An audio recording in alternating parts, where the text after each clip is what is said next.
नमस्कार, जय हिंद प्यारे दोस्तों। स्वागत है आप सभी का एक बार फिर से आपके अपने इस परिवार लर्न विथ डीएस सर पर। साथियों, आज की इस क्लास में हम आप सभी के लिए एक बार फिर लेकर के आए हैं उत्तर प्रदेश पुलिस री एग्ज़ाम के लिए रीजनिंग की एक बेहतरीन क्लास। प्यारे दोस्त, आज हमारी ये रीजनिंग की एक अंतिम प्रयास के रूप में मैराथन क्लास होगी और साथ ही इस क्लास के माध्यम से हम बहुत ही बेहतरीन तरीके से रीजनिंग को समझेंगे। और आज की इस क्लास का प्यारे दोस्त हम लोगों का मुख्य उद्देश्य ये रहेगा कि अभी तक जो चीज़ें हमने पढ़ी हैं उनको एक शानदार वे में, जितने भी प्रकार के प्रश्न पूछे जाते हैं उन सभी प्रश्नों को एक शानदार वे में हमें उनका रिवीजन करना है और बेहतरीन तरीके से हम इस क्लास को जानने का प्रयास कर रहे होंगे। साथ ही 28 नंबर पार्ट के रूप में इसको लेकर के आए हैं और बहुत ही शॉर्ट ट्रिक के माध्यम से दोस्त, क्योंकि आप लोगों का कल एग्ज़ाम है और कल एग्ज़ाम से पहले कुछ चीज़ें रिकॉल करना ज़रूरी होता है। किस तरह से हम अभी तक पढ़ते आ रहे हैं उन चीज़ों को इसके माध्यम से रिकॉल करेंगे।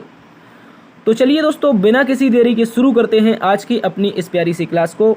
और प्यारे दोस्त, आप सभी को आपके यूपी पुलिस री एग्ज़ाम यानी जिन भी साथियों का कल एग्ज़ाम है, आप सभी के लिए बहुत बहुत शुभकामनाएं। प्यारे दोस्त, आपने यदि मेहनत की है, मेरा आपसे कहना है कि आपको सफलता ज़रूर मिलेगी। एग्ज़ाम में घबराना नहीं है भाई। सबसे बड़ी दिक्कत ये होती है कि एग्ज़ाम हॉल में जैसे ही बैठते हैं उनको चिंता सताने लगती है, वो भविष्य के बारे में सोचने लगते हैं। तो भाई एक बात याद रखना है, अगर आप प्रेजेंट में हैं, जिस स्थान पर जब हैं उसी स्थान के बारे में सोचेंगे तो आपको चिंता बिल्कुल नहीं सताएगी। आप जैसे ही पेपर को देखेंगे, उम्मीद है पेपर अच्छा आएगा, जैसा पहले आया था वैसा अभी भी आएगा। ठीक है, बदलाव की कोई ज़्यादा गुंजाइश नहीं, अगर बदलाव होगा तो सभी के लिए होगा। ठीक है दोस्त, तो चलिए शुरू करते हैं आज की इस प्यारी सी क्लास को। आज की इस क्लास में हम बहुत ही बेहतरीन तरीके से क्वेश्चनों को जान रहे होंगे। उससे पहले मैं आपको बता देता हूं, इस तरह की निरंतर क्लासेस के लिए आप अपने चैनल को सब्सक्राइब कर लीजिए। सब्सक्राइब करके बेल आइकन ऑन कर ले, ताकि आने वाली जो भी क्लासेस हो, जिन भी साथियों का एग्जाम आने वाले दिनों में है, उन सभी के लिए ये क्लासेस जो होंगी वो एक इंपॉर्टेंट क्लासेस होंगी। इसी के माध्यम से हम देखेंगे। तो चलिए इस क्लास को भी लाइक कर दीजिए, एक प्यारा सा कमेंट कर दीजिए और दोस्तों में सेशन को शेयर करना बिल्कुल भी मत भूलिएगा। चलिए दोस्त, पहला प्रश्न आप सभी के सामने है क्वेश्चन नंबर 1। क्वेश्चन नंबर 1 को देखते हैं। बोला गया है, यदि शब्द सिंड्रेला में सभी व्यंजनों को वर्णमाला के अगले अक्षर से बदल दिया जाता है, सभी स्वरों को वर्णमाला को पिछले अक्षर से बदल दिया जाता है और अक्षरों को वर्णानुक्रम में व्यवस्थित किया जाता है, तो दाईं ओर से 7वां अक्षर क्या होगा। प्यारे दोस्त, यूपी पुलिस 17 की फर्स्ट शिफ्ट में क्वेश्चन पूछा गया था एज इट इज। चलिए देखते हैं। सबसे पहले बोला है सिंड्रेला, एक शब्द दे रखा है आपको सिंड्रेला। ठीक है, याद रखेंगे CIND और इसके बाद में क्या है RE, आगे है LL, उसके बाद में A। तो दोस्त ये सिंड्रेला है। अब हमें करना क्या है, इसके लेटरों को बदलना है। जो भी आपके स्वर हैं उनको वर्णमाला के पिछले लेटर से बदलना है, जबकि जो भी व्यंजन हैं व्यंजनों को अगले लेटर से बदलना है। तो C एक व्यंजन है, अगले लेटर D से बदलेगा। I एक स्वर है, पिछले लेटर H से बदलेगा। N एक क्या है, व्यंजन है, अगले लेटर O से बदलेगा। ठीक है, याद रखेंगे, अगले लेटर O से बदलेगा। और D एक क्या है, आप कहोगे D एक हमारा प्यारे दोस्त व्यंजन है, ये भी अगले लेटर E से बदलेगा। और दोस्त इसके बाद क्या है, इसके बाद R, ये भी अगले लेटर S से बदलेगा। ये स्वर आया है तो पिछले लेटर D से बदल जाएगा।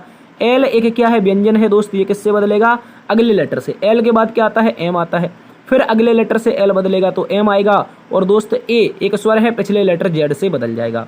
अब दोस्त अभी सवाल खत्म नहीं हुआ है, अभी सवाल ने हमसे कहा अब ये प्रक्रिया हो गई, उसके बाद अक्षरों को वर्णानुक्रम में व्यवस्थित करो। यानी जो भी लेटर हैं इनको वर्णानुक्रम में व्यवस्थित करते हैं। तो कैसे करेंगे भाई, सबसे पहले तो हमारा D आएगा और इसके बाद में E आएगा। E के बाद में F है क्या, F नहीं है, G है, H है दोस्त, H है। H के बाद में क्या है, I नहीं है। I के बाद J नहीं है, क्या है, आप कहोगे HIJ तो नहीं है, K भी नहीं है, LM, M है दो बार दोस्त M है, 2 M को रख देंगे। M के बाद O है तो O को रख देंगे। और उसके बाद में क्या है, O के बाद में क्या है, तो आप कहोगे S है। S के बाद में क्या है दोस्त, S के बाद में कुछ तो गड़बड़ हो रही है क्या, देखो D हो गया हमारा, E हो गया, उसके बाद में H हो गया, H कहाँ पे, H हो गया। इसके बाद में 2 M हो गए। अरे 2 D है ना, अगर 2 D है तो हमें यहाँ पर दोस्त यहाँ पे 1 D और ऑलरेडी लिखना पड़ेगा, क्योंकि मैंने 2 D का ध्यान नहीं किया। 1 D यहाँ पे, 1 D यहाँ पे।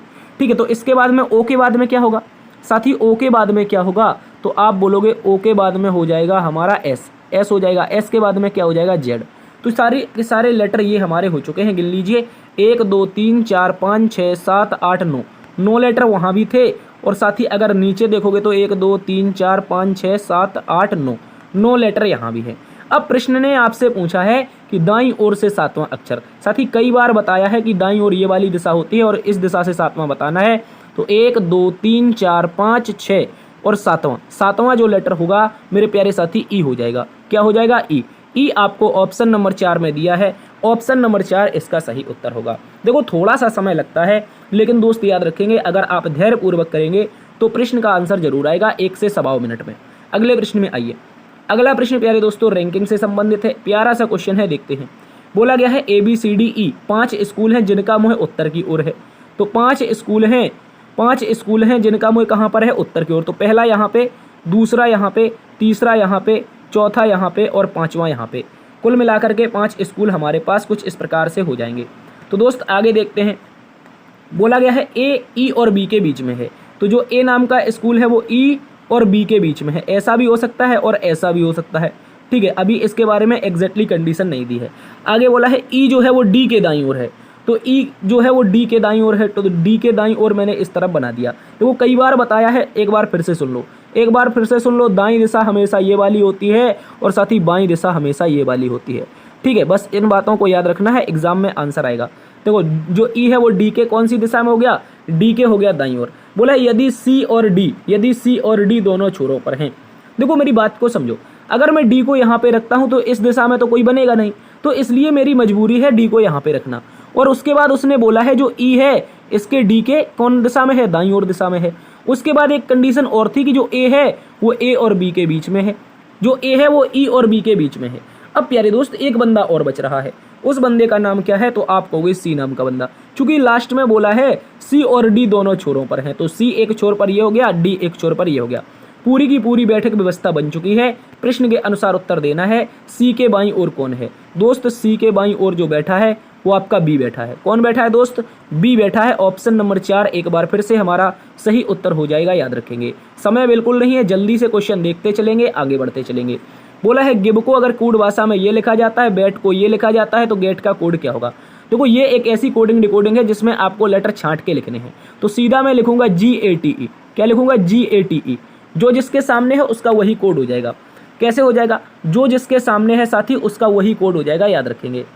ठीक है, तो गेट का मतलब जी के सामने क्या है? आप कहोगे 5 है, तो 5 से कोडिंग शुरू होगी।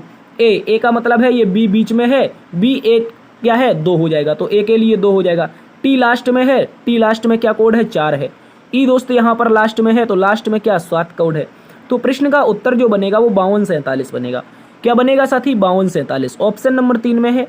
ये आपका सही जवाब हो जाएगा, याद रखेंगे। अगले प्रश्न में आ जाओ। अगले प्रश्न को देखते हैं। ये एक प्यारा सा क्वेश्चन है और यहाँ से क्वेश्चन आपका यूपी पुलिस पूछता है। यूपी पुलिस क्वेश्चन आपका यहाँ से पूछता है। आपको बोला है उत्तर आकृतियों में से कौन सी आकृति नीचे प्रश्न आकृति के दिए गए टुकड़ों से बनाई जा सकती है? प्यारे दोस्त आपको बताना है, यहाँ पर ये एक प्रश्न आकृति है, इसके टुकड़ों का प्रयोग करें तो ऐसा कौन सा विकल्प है जिसको हम परफेक्टली बना सकते हैं? तो सबसे पहले तो इसको हम ऊपर थोड़ा सा कर देते हैं। ठीक है, अब देखो, अब आप यहाँ से बना लोगे। देखो मैं अगर इनको नंबर दे देता हूँ साथी, अगर नंबर दे देता हूँ तो ये एक छोटू सा टुकड़ा है, ये एक त्रिभुज नुमा एक टुकड़ा है। ठीक है, त्रिभुज नुमा एक टुकड़ा है, हालांकि वो त्रिभुज नहीं है, ये कर्ण बना हुआ है।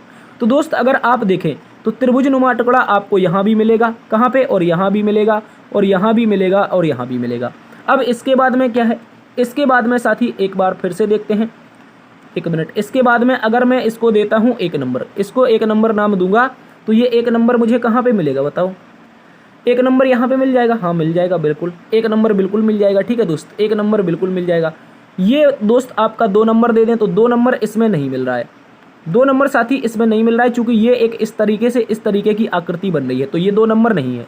ठीक है, चूंकि हमें इसमें क्या चाहिए? हमें इसमें कॉर्नर चाहिए। 2 नंबर में हमें क्या चाहिए? कॉर्नर चाहिए, लेकिन इस आकृति में कहीं भी कॉर्नर है ही नहीं। ठीक है, याद रखेंगे। तो यहाँ पे ये गलत हो गया। इसके बाद और आकृति में कॉर्नर, और आकृति में कॉर्नर, देखो इसमें भी कहीं कॉर्नर नहीं है। 2 नंबर में, 2 नंबर को देखो विकल्प नंबर 2 में, इसमें भी कहीं भी कॉर्नर नहीं है। ठीक है, कहीं भी कॉर्नर नहीं है, तो ये भी गलत हो जाएगा। ठीक है, ऑप्शन नंबर 2 भी गलत है। अब सी को देखते हैं, तो क्या सी में कहीं कॉर्नर दिया है? भाई ये तो सीधे सीधे इस तरीके के दे दिए हैं, ये तो इस तरीके के सीधे सीधे दे दिए हैं, तो ये तो बनेगा नहीं। ऑप्शन नंबर ए भी नहीं बनेगा, तो क्या बनेगा साथी? ऑप्शन नंबर डी बनेगा मेरे भाई। क्या बनेगा? ऑप्शन नंबर 4 बनेगा। ऑप्शन नंबर 4 इसका सही उत्तर है। आप सभी अच्छे से याद रखेंगे। अगले प्रश्न में आ जाइए। अगले प्रश्न में बोला यदि ए का अर्थ प्लस है, बी का अर्थ गुणा है, सी का अर्थ माइनस है, डी का अर्थ भाग है, तो बताओ क्या होगा। बताइए साथी इसका उत्तर क्या होगा। सबसे पहले 456 है, सीधा इसका कोडिंग लिख देते हैं। देखो सी का मतलब क्या है, माइनस है, डी का मतलब क्या है, डिवाइड है, डी का मतलब क्या है, डिवाइड है, ए का मतलब क्या है, प्लस है, ए का मतलब प्लस है, और बी का मतलब क्या है, गुणा है, बी का मतलब गुणा है। लगाओ लगाओ दोस्तों, बोर्ड मास लगाओ जल्दी से। बोर्ड मास लगाओगे तो ये आपका 2 काटेगा, 456 ऊपर हो जाएगा और माइनस का हो जाएगा साथी 118।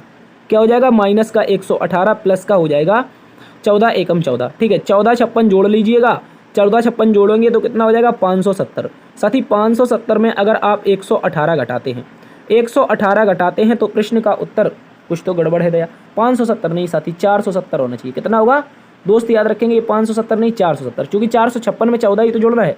तो 470 में जैसे ही आप लोग 118 घटाओगे, 118 घटाओगे प्यारे दोस्त, उत्तर आएगा 352। कितना आएगा, 352 आएगा। आपको ऑप्शन नंबर 1 में दिया है, याद रखेंगे। ऑप्शन नंबर 1 दोस्त सही उत्तर है, याद रखिए। अगले प्रश्न में आ जाइए। अगले प्रश्न में बोला है नीचे दिए गए प्रश्न में विषम संख्या युग्म को चुनिए। प्यारे दोस्त क्या बोला है, नीचे दिए गए प्रश्न में विषम संख्या युग्म को चुनना है। देखते हैं साथी, यहाँ पे क्या हो जाएगा, 56 10 66, यहाँ पे साथी 10 का अंतर है। यहाँ पे देखते हैं तो 11 का अंतर है, यहाँ देखेंगे तो भी 11 का अंतर है, और आगे देखोगे तो यहाँ भी 11 का अंतर है। तो क्या बोलोगे कि ऑप्शन नंबर जो ए है, एक है, ऑप्शन नंबर 1 ये बिल्कुल विषम है, याद रखेंगे। अगले प्रश्न में आ जाओ। समय नहीं है दोस्त, इसमें समय बर्बाद नहीं करना। बहुत दिन हमने 28 प्रैक्टिस सेट ये करे, वो करे थे 28, उसके बाद 20 हमने वो कराए थे आपके लिए, मॉक टेस्ट कराए थे। तो अब तो आपने हो सकता है सीख लिया हो, अगर नहीं सीखा तो गलती भाई दोस्त आपकी है। उम्मीद है आपने सीखा होगा। चलिए इस प्रश्न का जल्दी से उत्तर बताओ, बुरा कोई मानेगा नहीं, अगर बुरा लग रहा है तो मैं आपसे क्षमा मांग लेता हूँ दोस्त। ठीक है, अगले प्रश्न में आ जाओ। बोला है पश्चिम की ओर लक्ष्मण अपने घर से पश्चिम की ओर 15 मीटर मुड़ता है। क्या बोला है, 1 मिनट। सवाल गायब हो गया, सवाल गायब हो गया दया, 1 मिनट दादा। अच्छा ठीक है, आ गया। कह रहा है दोस्त लक्ष्मण अपने घर से पश्चिम की ओर 15 मीटर गया, पश्चिम की ओर 15 मीटर गया और बाएं मुड़ा है। साथी पश्चिम की ओर गया है, देखो सबसे पहले लक्ष्मण 15 मीटर गया है पश्चिम की ओर, फिर बाएं मुड़ रहा है और 20 मीटर जाता है। साथी बाएं मुड़ने के बाद 20 मीटर जाता है, फिर वह पूर्व की दिशा की ओर मुड़ गया, पूर्व की ओर दिशा की मुड़ गया, और दोस्त बोला है 25 किलोमीटर जाता है। यहाँ से उसने 25 किलोमीटर की यात्रा तय की है। अंत में वह बाएं मुड़ जाता है। अब पूर्व में मुख है, बाएं मुड़ जाएगा, ऊपर चला जाएगा। ऊपर उसने 20 किलोमीटर की यात्रा तय की है।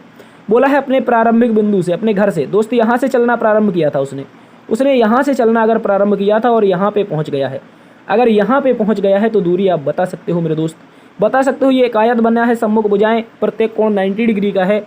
नीचे अगर टोटल 25 आई है तो ऊपर भी टोटल 25 होनी चाहिए, तो शेष जो दूरी बचेगी वो 10 किलोमीटर बचेगी। अगर प्रारंभिक स्थान से पूछेगा तो 10 किलोमीटर प्यारे दोस्त पूर्व की दिशा में है। ये चीज़ें भी आपको याद रखनी है, दिशाएं भी, हो सकता है एग्जामिनर आपसे दिशा भी पूछ ले। तो 10 किलोमीटर प्रारंभिक स्थान से पूर्व में है। अगले प्रश्न में आ जाओ। रैंकिंग का एक प्यारा सा क्वेश्चन और आपके सामने है, चलिए आ जाइए। कहा यदि अतुल को लड़कों की एक पंक्ति में दाएं से 12वें स्थान पर और बाएं से चौथे स्थान पर रखा जाता है, यानी कि एक अतुल नाम का लड़का है, वो दाएं से 12वें स्थान पर है। कई बार बताया है ये दाएं होता है, ये बाएं होता है। ठीक है, दाएं से A4 अतुल कौन सा है, 12वां है, और बाएं से प्यारे दोस्त यही अतुल बाएं से कौन है, बाएं से चौथा है। एक तरफ से तो 12वां है, दूसरे तरफ से चौथा है। पंक्ति में कितने लड़कों को और जोड़ा जाए ताकि पंक्ति में 28 लोग हो जाएं, भाई बता सकते हो? बिल्कुल यार, 28 करने हैं। टोटल कितने हैं अभी बताओ, टोटल कितने हैं? आप कहोगे 12 4 16, मैं कहूँगा थप्पड़ मार दूंगा भैया, ये गलत हो जाएगा, क्योंकि मैंने आपको पढ़ाया है। क्या पढ़ाया है? टोटल बराबर लेफ्ट प्लस राइट -1, ये पढ़ाया है। जल्दी से बताओ, ये पढ़ाया है? आप कहोगे हाँ।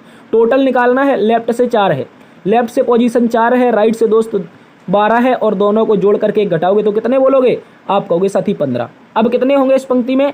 अभी टोटल तो 15 लड़के हैं, लेकिन अगर मुझे इसको 28 बनाना है तो कितना जोड़ना पड़ेगा? तो आप कहोगे साथी यहाँ पे जोड़ना पड़ेगा 13। ठीक है, याद रखेंगे। अगले प्रश्न में आ जाओ। अगले प्रश्न को देखते हैं। कथन और निष्कर्ष का एक बहुत ही प्यारा सा प्रश्न आप सभी के सामने है। बोला है कुछ संत बॉल हैं, कुछ संत बॉल हैं, तो हम कुछ S4 संत को क्या बना देते हैं साथी? B4 बॉल बना देते हैं। यानी संत का ये जो इतना सा पार्ट है ये B4 बॉल बन जाएगा, याद रखेंगे। अब अगले प्रश्न में बोला गया है सभी बॉल बल्ले हैं, तो जितना भी बॉल का पार्ट है वो सारा का सारा प्यारे दोस्त बल्ला है। क्या है? ये सारा का सारा बल्ला है, याद रखेंगे। अब बोला है कुछ चीते बॉल हैं, कुछ चीते बॉल हैं। क्या बोला है साथी?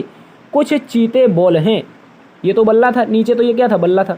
ये था बॉल, BALL। ठीक है, ये था बल्ला, बल्ला को हम BAT लिख देते हैं। क्या लिख दें दोस्त, यहाँ पर इसको BAT लिख दो, ठीक है। अब बोला है कुछ चीते बॉल हैं, कुछ चीते बॉल हैं, तो क्या बनाएंगे भाई, कुछ चीते अगर बॉल हैं तो बॉल का थोड़ा सा पार्ट निकाल लो, इतना इतना सा पार्ट निकाल लो, तो ये चीते बन जाएगा। क्या बन जाएगा, चीते बन जाएगा। यानी कि हम इसको टाइगर लिख दें, क्या चीता ही लिख दो, ठीक है, सीधा लिख दो चीता है। कुछ बॉल चीते हैं, चलिए बना दिया। अब निष्कर्ष नंबर 1 में आते हैं। भाई निष्कर्ष नंबर 1 आपसे कह रहा है कि कुछ बल्ले चीते हैं, बताओ क्या कुछ ये B4 जो बैट थे ये क्या चीते बनेंगे। आप कहोगे चीता बॉल से बैट से होकर तो बॉल के पास जा रहा है, तो ये तो बन जाएगा। चीता जो है वो बैट से होकर के ही तो बॉल के पास जा रहा है दोस्त। आप कहोगे हाँ, तो पहला बन जाएगा। कह रहा है कुछ संत बल्ले हैं। भाई संत बल्ले बैट 4 B4 बल्ला, देखो ये आपका संत का इतना सा पार्ट जो बॉल से संबंध बना रहा था, ये आपका बल्ले हो जाएगा, याद रखेंगे। अब बोला है सभी बल्ले बॉल हैं, क्या सभी बल्ले बॉल हैं। बल्ले का मतलब बैट है, क्या बैट का इतना बड़ा सर्कल अंदर वाले सर्कल में आएगा। आप कहोगे नहीं आएगा। अगर नहीं आएगा तो ये गलत हो जाएगा। और फर्स्ट और सेकंड ओनली अनुसरण करता है, याद रखेंगे, केवल फर्स्ट और सेकंड अनुसरण करता है दोस्त। अगले प्रश्न में आ जाओ। अगले प्रश्न में बोला है दी गई आकृति में वर्गों की संख्या गिने। ओहो गड़बड़ हो गया दया, ये तो गड़बड़ हो गई, वर्ग ही नहीं है भाई, यहाँ पे वर्ग ही नहीं। चलिए मैं बना देता हूँ दोस्त, ठीक है, चलिए मैं बना देता हूँ आप लोगों के लिए, डरना बिल्कुल नहीं है, मैं आपको बता देता हूँ। अगर नहीं दिया है तो आप हाथ की कला है, रीजनिंग बना देंगे दोस्त, ठीक है। ऑप्शन भी बना लेंगे आगे चल के अगर गलती होती है। बताओ इस आकृति में दोस्त कितने वर्ग हैं। तो आप क्या बोलोगे, सर ऐसी आकृति आती है तो टोटल सबसे पहले नंबर देते हैं 1 2 1 2 3। अब करना क्या है, अगर हमें वर्ग ज्ञात करने हैं तो आपका लास्ट का लास्ट से और लास्ट का लास्ट से गुणा कराओ। यानी 3 का 3 में 1 1 कम करते दोनों तरफ, 1 1 कम करते हुए दोनों तरफ चलो। 3 3 का 9 और यहाँ पर 2 दूनी 4, कितना हो जाएगा 2 दूनी 4। और यहाँ पे कितना हो जाएगा, 1 दूनी 2 नहीं होगा दोस्त, ये हमने गड़बड़ कर दी दया, ये गड़बड़ कर दी। यहाँ पे 1 ही होना चाहिए, ठीक है। 1 1 घटाएंगे ना, 1 1 घटाएंगे तो यहाँ 1 आ जाएगा और 1 एकम 1, तो 9 4 13 1 14। ऐसी आकृति जहाँ भी मेरे दोस्त दिखे तो बता देना है 14 है। तो जब ये आकृति के ऑप्शन नहीं है तो आप बता दो, आकृति भी नहीं ऑप्शन भी नहीं है। ऑप्शन नंबर यहाँ पे A बनाओ और इसको नाम दे दो 14। क्या बनाओगे साथी, ऑप्शन नंबर A बनाओ और इसको नाम दे दो कि यहाँ इस आकृति में जो आपने बनाई है सर, इसमें टोटल जो स्क्वायर की संख्या है वो 14 है। कितनी है मेरे दोस्त, 14 है, याद रखेंगे। अगले प्रश्न में आ जाओ। वर्ग की एक आध आकृति आगे मिल जाएगी आप लोगों को, ठीक है। अब इस प्रश्न में बोला गया है दोस्त आपसे उस बॉक्स का चयन करें जो नीचे दिए गए बॉक्स को मोड़कर नहीं बनाया जा सकता है। क्या पूछा, ऐसा कौन सा बॉक्स है जो इसे मोड़कर हम नहीं बना पाएंगे। तो भाई याद रखना है ओपन डाइस आया है। प्रत्येक तीसरी सतह एक दूसरे के अपोजिट होती है। प्रत्येक तीसरी, A का अपोजिट C हो गया। प्रत्येक तीसरी सतह एक दूसरे के अपोजिट होती है, D का अपोजिट F हो गया। अब बच कौन रहा है, पकड़ लो इसको, पकड़ के बना दो Z लाइन, पकड़ के Z लाइन बना दो तो B के अपोजिट मेरे साथी E हो जाएगा, ठीक है। अब याद रखेंगे जब पासे बनाने की बात आई है तो याद रखेंगे जहां भी अपोजिट दिख रहा है वो नहीं बनेगा और जहां अपोजिट नहीं दिख रहा है वो बन जाएगा। बोलो दोस्त, मैं कह रहा हूं कि जहां भी अपोजिट नहीं दिख रहा है वो बन जाएगा और जहां दिख गया अपोजिट साथ में तो वो नहीं बनेगा। तो कहने का मतलब है क्या, D B C में कुछ दिखा, D यहाँ पर, C यहाँ पर, B यहाँ पर, बन जाएगा प्यारे दोस्त, बन जाएगा, याद रखेंगे। ऑप्शन नंबर जो A है ये बन जाएगा। यहाँ पर क्या है, D E A, तो D यहाँ पर है, E A यहाँ पर, E यहाँ पर, तो ये भी बन जाएगा मेरे दोस्त। ऑप्शन नंबर B भी बन जाएगा। अब देखो यहाँ पर क्या है, C B और C B E, तो देखो B और E तो ये अपोजिट थे मेरे साथी, ये तो अपोजिट थे और पर ये साथ में क्या कर रहे हैं दोनों, इनको भगाओ भाई, ये तो नहीं बनेगा। अब क्या है, E F C, E कहाँ पे है, ये है, F ये है, C ये है, तो साथी ऑप्शन नंबर D वाला भी बन जाएगा। कौन सा नहीं बनेगा उसने पूछा था, तो कहोगे ऑप्शन नंबर C साथी नहीं बनेगा। अब अगले प्रश्न में आ जाइए। इसमें बताओ साथी नीचे दी गई आकृति में कितने त्रिभुज हैं। How many triangle in this figure, आपको बताना है साथी। तब तक मैं आपको एक ट्रिक बता देता हूं, जब भी ऐसी आकृति मिले कितने बताओगे, कहोगे सर बचपन से पढ़ते आ रहे हैं, जब से पढ़ना सीखा है, 1 और 2 दोनों को मिलाकर के 3। तो जब भी साथी ऐसी आकृति आती है 3 बना देना है। क्या ऐसी आकृति इस प्रश्न में आ रही है, आपने बताया क्यों, तो मैं कहूँगा मेरे दोस्त बिल्कुल आ रही है। कहाँ पर आ रही है, देखो ये आकृति एज इट इज जो मैंने बताई है वो आ रही है। इसके अलावा कोई और ऐसी आ रही है तो मैं कहूँगा मेरे भाई एक और ऐसी आ रही है। देखो यहाँ से देखो मेरे दोस्त, कितनी हो जाएंगी, तो आप कहोगे सर 1 से 3 बताया तो 2 से कितना हो गया, 3 1 से 3 1 से 6, और ये एक अलग से लगा हुआ है, ये एक अलग से लगा हुआ है 1, और ये एक अलग से यहाँ पे लगा हुआ है तो 1। इसके अलावा और भी है क्या, बताओ। तो क्या ये एक वर्ग है, सॉरी ये एक ट्राइंगल है? आप कहोगे ये तो सर कहीं एक ट्राइंगल नहीं, ये तो एक चतुर्भुज बन रहा है। तो ये वाला गलत हो जाएगा, यहाँ पे कोई नहीं है। 3 3 6 2 8 प्यारे दोस्त ऑप्शन नंबर बी। प्यारे साथी ऑप्शन नंबर बी एकदम सही है, याद रखेंगे। 3 3 6 और 2 8 ऑप्शन नंबर बी एकदम सही है, याद रखेंगे। एक एक करके मैंने गिनवाया है। अब अगले प्रश्न में आ जाओ। इस प्रश्न को बताओ प्यारे दोस्त। बोला है वह विकल्प चुने जो दी गई आकृति में सन्निहित है, आकृति को घुमाना मान्य नहीं है। साथी यहाँ पे इस आकृति को देख करके चुनना है कौन सा विकल्प एज इट इज इसमें मिल रहा है। और दोस्त एक बात याद रखनी है, इसको घुमाना बिल्कुल नहीं है, घुमाना अनिवार्य नहीं है। चलिए देखते हैं तो ऐसी आकृति कहाँ पे मिलेगी, कहाँ पे मिलेगी मेरे दोस्त। देखो मैं बताता हूँ कहाँ पे मिल जाएगी। ये आकृति है कुछ इस प्रकार से, ये आकृति है कुछ इस प्रकार से, और ये आकृति भी, एक मिनट दादा, ये आकृति भी कुछ इसी प्रकार की है। यहाँ पे ये देखो, ये देखो, ये देखो प्यारे दोस्त, ऐसी ही है। आप कहोगे हाँ, अगर ऐसी है तो बस ऑप्शन नंबर ए को लगाओ, ऑप्शन नंबर ए को लगाओ, आगे बढ़ जाना है। बस क्या करना है, डरना नहीं है, आगे बढ़ जाना है।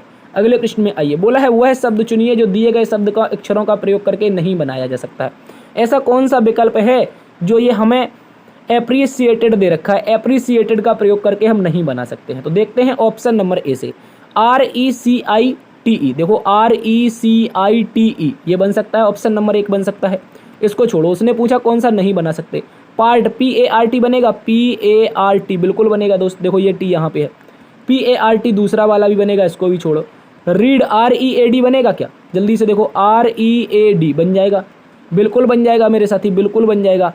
लेकिन कौन नहीं बनेगा, स्पाइस नहीं बनेगा। क्यों नहीं, क्योंकि स्पाइस में एस आया है, जबकि एप्रिसिएट में कहीं भी एस है ही नहीं, तो यही नहीं बनेगा। अगले प्रश्न में आ जाओ। अब इसमें बताओ निम्नलिखित अक्षरों का प्रयोग करके कौन सा विकल्प बनाया जा सकता है। ये आपको एक लेटर दे रखा है कम्युनिकेशन, कम्युनिकेशन का प्रयोग करके कौन सा विकल्प बना सकते हैं, ये पूछा गया है।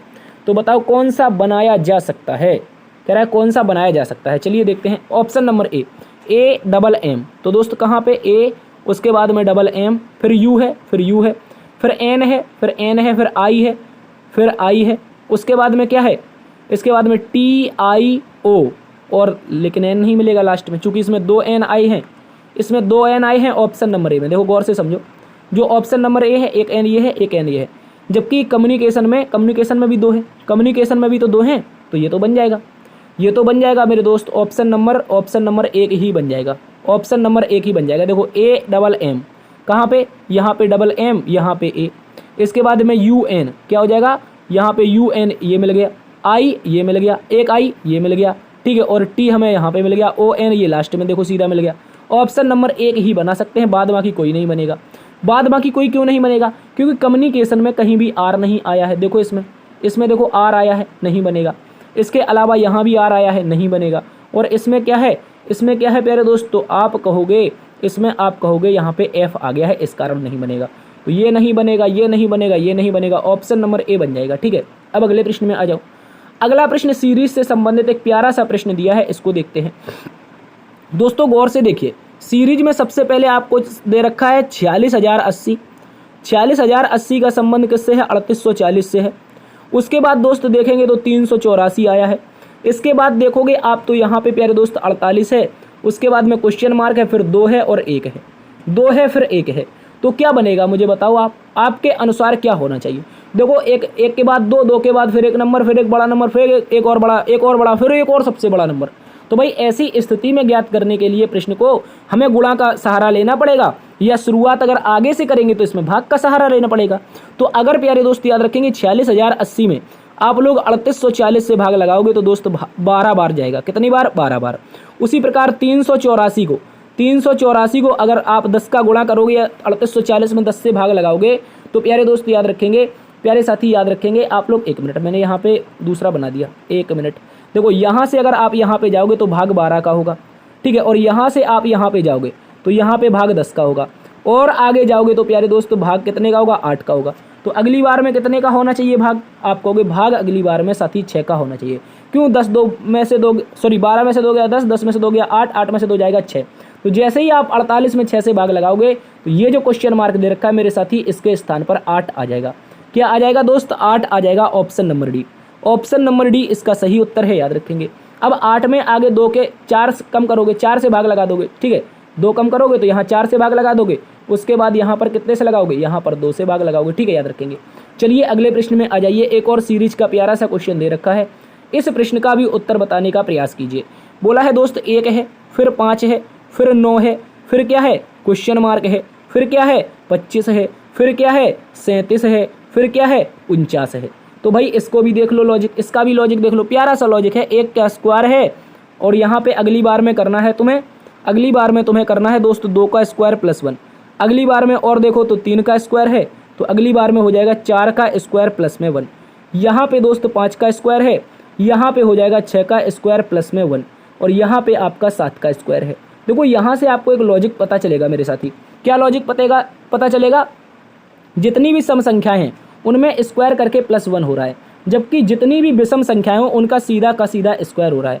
विषम संख्याओं का सीधा स्क्वायर है अल्टरनेट करके, जबकि सम संख्याओं का स्क्वायर करके प्लस 1 हो रहा है अल्टरनेट में। तो 4 का स्क्वायर 16, 1 जोड़ोगे 17। तो प्रश्नवाचक चिन्ह के स्थान पर मेरे दोस्त 17 ऑप्शन नंबर बी आएगा। क्या आएगा, ऑप्शन नंबर बी 17 आएगा, याद रखेंगे। अब अगले प्रश्न में आओ, इस प्रश्न का उत्तर आप बताएंगे। जल्दी से बताओ, मात्र 2 सेकंड का समय है, संख्या को पकड़ो उसके बाद आंसर बता दो, बस आ जाएगा। जल्दी बताओ मेरे दोस्त, इस प्रश्न का उत्तर क्या होगा। देखो साथी, आपको करना क्या है, सबसे पहले आप नंबरों को देख लो। 2 का 2 गुना 4, 4 का 2 गुना 8, 8 का 2 गुना 16, 16 का 2 गुना 32। तो अगली बार में 32 का 2 गुना 64 आएगा। जहाँ 64 है वो सही होगा, जहाँ 64 है वो सही होगा। शुरुआत का चेक नहीं करना, देखो शुरुआत का चेक करोगे दोनों स्थान पर बी आ रहा है। अब बीच का चेक कर लो मेरे दोस्त, बीच का चेक कर लो। तो 8 पर होता है एच, देखो एच होता है 8 पर, 7 पर होता है जी, 6 पर होता है एफ, ई होता है 5 पर, 4 पर होता है डी। तो 8 7 6 5 4, तो अगली बार में 3, और 3 पर कौन होता है सी। तो दोस्त याद रखेंगे यहाँ पर 64 आना चाहिए, उससे पहले सी, फिर उसके बाद में बी, यानी BC 64। BC 64 कहाँ पर है, तो दोस्त बोलेंगे ऑप्शन नंबर ए में है। कहाँ पे है मेरे भाई, ऑप्शन नंबर ए में है, याद रखेंगे, सही उत्तर हो जाएगा। अगले प्रश्न में आ जाओ, इस प्रश्न का उत्तर बताओ, इस प्रश्न का उत्तर बताओ प्यारे दोस्त। एक बहुत ही प्यारा सा प्रश्न है और बहुत ही प्यारा लॉजिक है, गौर से समझना है। यहाँ पे देखो इनका स्थानीय मान लिख देते हैं हम सीधा, या फिर ऐसे ही देख लो, Z के बाद में R के बाद में Y के बाद में Q। ठीक है, इनका जो संबंध है वो K, उसके बाद में C, उसके बाद में J और इसके बाद में B से है। ठीक है दोस्त, अब हमें दोस्त बताना है किसका संबंध, हमें बताना है संबंध P के बाद में H के बाद में O के बाद में G। इनका संबंध किससे बताना है ये देखिए। पहले तो इसको समझो प्यारे दोस्त, पहले तो आप इसको समझो। Z होता है 26 पर, R होता है 18 पर, और Y होता है 25 पर, और Q होता है 17 पर। इसको देखोगे तो ये 11 पर होता है, C 3 पर होता है, J 10 पर होता है, और B कितने पर, 2 पर होता है, B 2 पर होता है।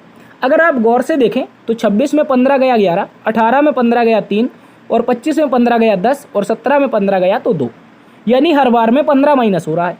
तो 16, ये 16 पर होता है। जैसे ही 15 माइनस करोगे तो दोस्त ए आना चाहिए, लेकिन कहीं भी ए नहीं है।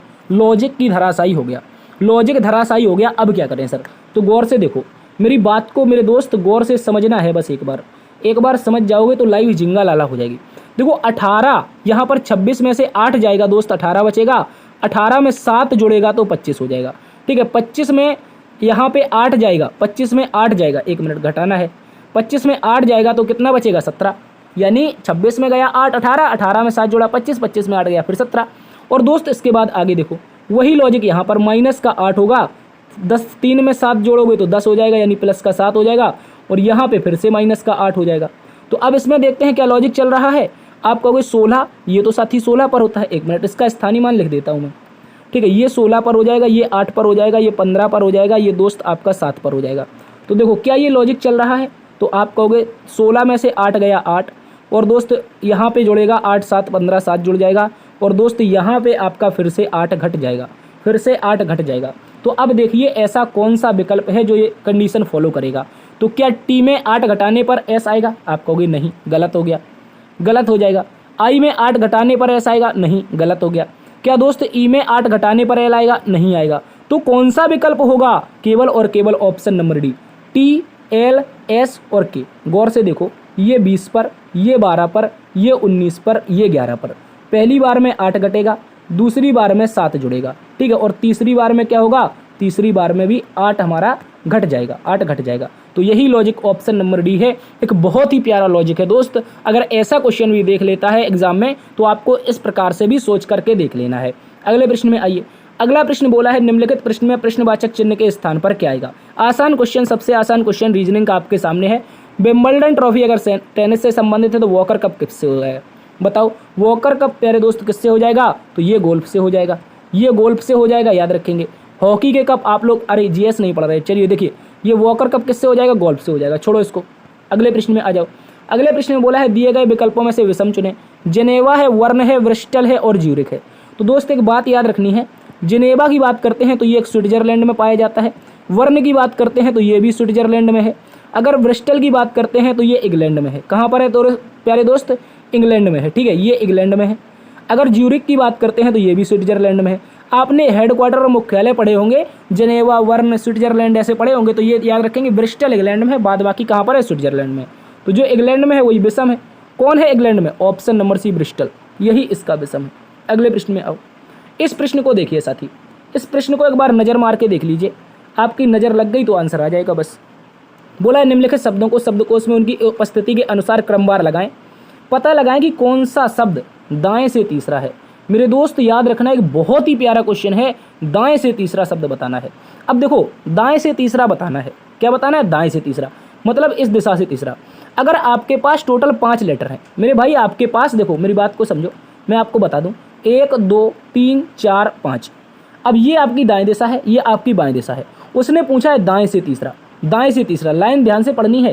देखो पहला, दूसरा, तीसरा, ये हो जाएगा। और बाएं से तीसरा पूछे तो 1 2 3 वही हो जाएगा। अगर 5 लेटर आएंगे, अगर विषम संख्याएं होंगी और अगर आपसे दाएं बाएं की एक कंडीशन पूछेगा तो दाएं की जो कंडीशन होगी वो बाएं की होगी, अगर मिडिल वाला पूछेगा, ठीक है, याद रखेंगे। हालांकि आपको पढ़ना है सवाल, दाएं से तीसरा पूछा है, यहाँ पर तो आ जाएगा, आप दोनों तरफ से निकाल दो, लेकिन सवाल आपको एग्जाम में पूरा पढ़ना है दोस्त, याद रखेंगे। तो IMP, इसके बाद में IMP और दोस्त IMP, यहाँ भी IMP और यहाँ भी आपका IMP, मतलब पाँचों में IMP है। यहाँ से साथी 15 मिलेगा, यहाँ से आपका 18 मिलेगा और यहाँ से आपको 21 मिलेगा, 21, और यहाँ से हमें 18 मिलेगा। यहाँ से देखोगे तो कितना मिलेगा, 15। यानी तीसरा अगर पूछा है तो पहले दूसरे पर तो 15 वाले हो जाएंगे। हमें तीसरा पूछा, हमें दुनियादारी से मतलब नहीं, हम पूरे व्यवस्था नहीं करते रहेंगे, हम पहले दूसरे को हटा देते, मतलब ये दोनों बनेंगे नहीं। अब इनमें से कौन बनेगा, 21 तो सबसे लास्ट में आएगा तो ये नहीं बनेगा। अब इनमें से देखो ई आता है 5 पर और दोस्त ओ आता है 15 पर, तो कौन आएगा पहले, मतलब पहला दूसरा तो हमारा कन्फर्म हो चुका था, तीसरे पर आएगा आपका विकल्प नंबर 2। कौन आएगा, विकल्प नंबर 2, जिसमें लिखा है इम्प्रेसिव। क्या लिखा है मेरे साथी, इम्प्रेसिव। ऑप्शन नंबर सी एकदम सही है। उम्मीद है समझ गए होंगे। जल्दी से थम्सअप करके एक बार बताओ, सभी प्यारे दोस्त समझ गए क्या। हाँ तुम ही से कह रहा हूँ, तुम हाँ जल्दी से बताओ प्यारे दोस्त, समझ गए। आप कहोगे हाँ बिल्कुल समझ गए। दाएं से तीसरा पूछा था, हमने बता दिया, इम्प्रेसिव इसका सही उत्तर है। साथ ही अगले प्रश्न में बताओ, अगले प्रश्न का उत्तर बताओ। ये भी एक कोडिंग डिकोडिंग का बहुत ही लाजवाब क्वेश्चन है। बोला अगर किसी कोड भाषा में फॉर्मेट को ये लिखा जाता है तो डिनर का कोड क्या होगा। देखो सबसे पहले लिखते हैं FOR, इसके बाद में MAT, ये रहा फॉर्मेट, इसको लिखा गया है T, इसके बाद में क्या है Q, Q के बाद में क्या है H। अब दोस्त यहाँ पे देखोगे तो X, X के बाद में क्या है E, E के बाद में क्या है, तो आप बोलोगे Q। क्या बोलोगे, Q बोलोगे। अब इस प्रश्न का उत्तर बताओ मुझे, जल्दी से बताओ आपके अनुसार इसका उत्तर क्या होगा। किसका बताना है, आप कहोगे सर डिनर का, DIN फिर N फिर E और R, DINNEER, ठीक है, याद रखेंगे। अब देखो इसको, इसमें देखो ये कितने पर, 6 पर है। गौर से देखो प्यारे दोस्त, 6 पर है, 15 पर है, 18 पर है, 13 पर है, यहाँ पर 1 पर है, और ये कितने पर हो जाएगा, ये आपका कितने पर हो जाएगा, ये T कितने पर हो जाएगा, 20 पर, T 20 पर हो जाएगा। यहाँ पे T 20, Q 17, H 8 पर, X 24 पर और E 5 पर और Q 17 पर, ठीक है। अब देखो मेरी बात को समझो, यहाँ पे लगेगा cross pattern method. Cross pattern लगेगा, हर बार में 2 जुड़ेगा प्यारे दोस्त, क्रॉस पैटर्न लगेगा और एक बार में 2, बाद बाकी 4 जुड़ेगा, ठीक है। देखो गौर से समझो, 6 में 2 जोड़ा कितना हो जाएगा, 8 आप कहोगे, और ये 15 में 2 जोड़ा 17, यानी इन तीनों में तो हर बार में 2 जुड़ रहा है, इन तीनों में तो हर बार में 2 जुड़ रहा है, और लास्ट के तीनों में हर बार में 4 जुड़ रहा है। कितना, लास्ट के तीनों में हर बार में 4 जुड़ रहा है। तो हम लास्ट के तीनों देख लेते हैं, लास्ट के तीनों देख लेते हैं। ये 5 पर होता है, R 18 पर होता है, N 14 पर होता है, मतलब 14 में 4 जुड़ेगा, R 18 लास्ट में आना चाहिए, आ रहा है सभी में। E में 5 जुड़ेगा तो 9 I आना चाहिए, ठीक है। और 18 R में जुड़ेगा, R में 5 जुड़ेगा, कितना, माफ़ी चाहेंगे 4 जुड़ेगा, 14 4 18, 5 4 9 I और 18 4 22 मतलब वी, लास्ट में VIR आएगा प्यारे दोस्त। क्या आएगा? VIR आएगा मेरे भाई। एक ये नहीं आ रहा, एक ये नहीं आ रहा। अब बच रहा है शुरुआत वाला। शुरुआत वाले में सभी में 2 2 जोड़ने हैं, सभी में 2 2 जोड़ने हैं। तो डी में जोड़ेगा 2 मतलब एफ हो जाएगा, ठीक है, एफ हो जाएगा। तो वी के पहले एफ कहाँ पर है? ये गलत हो गया, ऑप्शन नंबर सी सही है। ऑप्शन नंबर सी एकदम सही है प्यारे दोस्त। अगले प्रश्न में आ जाओ। आगे बोला है निश्चित कूट भाषा में 123 को यू आर क्वाइट, 315 को दे आर क्वाइट और प्यारे दोस्त 367 को आपका किड्स आर स्वीट लिखा जाता है। तो बताओ आर का कोड क्या होगा? आर के लिए कोडिंग बतानी है, आसान है दोस्त, सभी में से ढूंढो। आर यहाँ पे है, आर यहाँ पे है, आर यहाँ पे, मतलब तीनों लाइन में अगर आर आया है तो तीनों लाइन में, तीनों की ये कोडिंग में एक ऐसा नंबर समान होगा जो सभी में समान रूप से आ रहा होगा, वो है 3 3 और 3। यानी कि तो बोलोगे आप लोग जो आर है मेरे साथी, उसके लिए कोडिंग क्या होगी? 3। तीनों में आर आ रहा है और नंबरिंग में तीनों में कौन आ रहा है? 3 आ रहा है। चलिए अगले प्रश्न में आ जाओ। अगले प्रश्न में बोला है दिए गए विकल्पों में से उस शब्द का चयन करें जो निम्न वर्णित अक्षरों का उपयोग करके नहीं बनाया जा सकता है। बताइए प्यारे दोस्त ऐसा कौन सा विकल्प है जो नहीं बना सकते? देखो यहाँ पे आपको सारी चीज़ें कैपिटल में दे रखी हैं और बस आपको कन्फ्यूज़न करने के लिए ये सारी की सारी कुछ चीज़ें किस में दे दी? आपके यहाँ पर कुछ चीज़ें आपको दे दी गई हैं, क्या बोलते हैं इसको, छोटी भाषा में, यानी कि छोटी वर्णमाला में। अब देखिए यहाँ पर क्या बन सकता है। एकरो को देखो प्यारे दोस्त, एकरो और मोइन, देखो ACROM, इसके बाद में आई, उसके बाद में ON, तो मतलब विकल्प नंबर जो ए है, जो विकल्प नंबर ए है ये तो बनेगा, ये तो बनेगा। उसने पूछा कौन सा नहीं बनेगा। ये देखो HOAC दोस्त, देखते हैं कहाँ पर है HOA, उसके बाद में C कहाँ पे है? ये है। उसके बाद में T के बाद में क्या है? Z के बाद में I के बाद में N। तो प्यारे दोस्त ये जो ऑक्टीजन करके दे रखा है तो ये भी बन जाएगा। तीसरा ये क्या दे रखा है? MAT, दोस्त गौर से देखते हैं, MAT। इसके बाद में क्या है? R आ जाएगा। उसके बाद में क्या है? I आ जाएगा। इसके बाद में क्या है? A आ जाएगा। उसके बाद में क्या है? R। ओहो, यहाँ पे 2 R हैं। यहाँ पे अगर गौर से देखें तो एक R ये है, एक R मेरे भाई ये वाला है और एक R ये है। मतलब यहाँ पर जो आपको मैट्रिक्स करके शब्द दे रखा है इसमें R कितने आए हैं? 2। इसमें R आए हैं 2, जबकि जो एक्रोमेनाइजेशन करके दे रखा है इसमें केवल एक ही R है। तो दोस्तों ऑप्शन नंबर सी नहीं बनेगा, नहीं बनेगा। अगले प्रश्न में आ जाओ। अगले प्रश्न में बोल रहा है एक लड़की की ओर इंगित करते हुए एक आदमी ने एक लड़के से कहा, लड़की को इंगित करते हुए एक आदमी ने एक लड़के से कहा वह आपके दादी के इकलौते पुत्र की बहन की पुत्री है। प्यारे दोस्तों कोई आदमी है, वो लड़के से क्या कहता है कि वह जो है वो आपके दादी, मतलब जो लड़का है वो लड़का की दादी, लड़का की दादी कैसे बनेगी? जब लड़के के पापा यहाँ पे आएंगे उनकी जो माता होंगी वो दादी बनेगी। आपके दादी के इकलौते पुत्र की बहन यहाँ पे आ जाएगी, की बहन की पुत्री है, मतलब यहाँ पे वो लड़की, जिस लड़की की ओर इशारा कर रहे थे वो लड़की यहाँ पे आएगी, वो लड़की यहाँ पे आ जाएगी। जो आदमी लड़के से कह रहा था, लड़कियों की ओर इंगित करते हुए एक आदमी ने एक लड़के से कहता है, क्या कहता है? आपकी दादी के इकलौते पुत्र की बहन की पुत्री है। चलिए देखते हैं। तो प्रश्न का उत्तर क्या होगा? आप कहोगे बुआ की लड़की कौन होती है? बुआ की लड़की कजिन, यानी कि फुफेरी बहन। आपका ऑप्शन नंबर सी कजिन एकदम सही हो जाएगा। नीस का मतलब दोस्त भतीजी होता है, ये नहीं बनेगा। अगले प्रश्न में आ जाओ। अगला प्रश्न एक और डायरेक्शन और डिस्टेंस का प्यारा सा प्रश्न है, देख लीजिए। बोला है राम उत्तर की ओर 15 किलोमीटर चला, फिर पश्चिम की ओर 5 किलोमीटर चला। यानी दोस्त जो राम है वो सबसे पहले 15 किलोमीटर उत्तर में चलता है, फिर दोस्त कहाँ पे जा रहा है? पश्चिम में 5 जा रहा है। कह रहा है दक्षिण में 8 चलता है। कितना चलता है? दक्षिण में 8 चलता है। 1 मिनट, कुछ तो गड़बड़ हुई है। कह रहा 15 किलोमीटर चला है, फिर पश्चिम में 5 किलोमीटर चला, दक्षिण की ओर 5 किलोमीटर चला। यानी यहाँ से अब वो इतनी दूर 5 चला है और इसके बाद पूर्व की ओर मुड़कर 8 चला है। पूर्व की ओर मुड़ करके 8 चला है, तो पूर्व की ओर मुड़ करके हम कितना चलवा देंगे? इसको पूर्व की ओर मुड़ा करके 8 चलवा देंगे दोस्त। यहाँ 5 हो जाएगा समान और 3 एक्स्ट्रा यहाँ पे चल जाएगा। टोटल ओवरऑल दूरी कितनी थी? तो आप कहोगे 15 थी। अब दोस्त इसके बाद बोला है 10 किलोमीटर दाईं ओर मुड़ जाता है। देखो यहाँ पर मुख किसका है? इसका मुख कहाँ पे है? तो आप कहोगे पूर्व में। अगर दाईं ओर मुड़ेगा तो नीचे चला जाएगा। कहाँ पे? नीचे, यहाँ पे आ जाएगा बंदा। 10 किलोमीटर दाईं ओर मुड़ जाता है, उसका कार्यालय पहुँच गया, वह अपने कार्यालय पहुँच गया शुरुआती बिंदु से, मतलब यहाँ से कार्यालय के बीच की दूरी बतानी। बता पाओगे दोस्त? आप कहोगे सम्मुख भुजाएं अगर समान है मेरे भाई, अगर ये ऊपर की हमारे पास 3 है, ऊपर की हमारे पास 3 है, चूँकि टोटल 8 थी, 5 यहाँ पे कट गई, बची कितनी? 3, और 3 नीचे भी आ जाएगी। 3 नीचे भी आ जाएगी तो बोलोगे 3 किलोमीटर पूर्व में। प्रारंभिक स्थान से मेरे दोस्त 3 किलोमीटर पूर्व में है। आप सभी इसको अच्छे से याद रखेंगे। ऑप्शन नंबर डी एकदम सही है। अगले प्रश्न में आओ दोस्त। अगला प्रश्न भी डायरेक्शन और डिस्टेंस है, यहाँ पर क्लॉक से संबंधित है। बोला है शीला पूर्व की तरफ मुँह करके खड़ी हुई है। शीला कहाँ पे खड़ी है, पूर्व की ओर मुँह करके खड़ी है। चलिए खड़ी कर देते हैं इसको शीला दीदी को। बोला है वो है 90 डिग्री वामावर्त, यानी कि बोला है वामावर्त का मतलब है ACW, एंटी क्लॉकवाइज।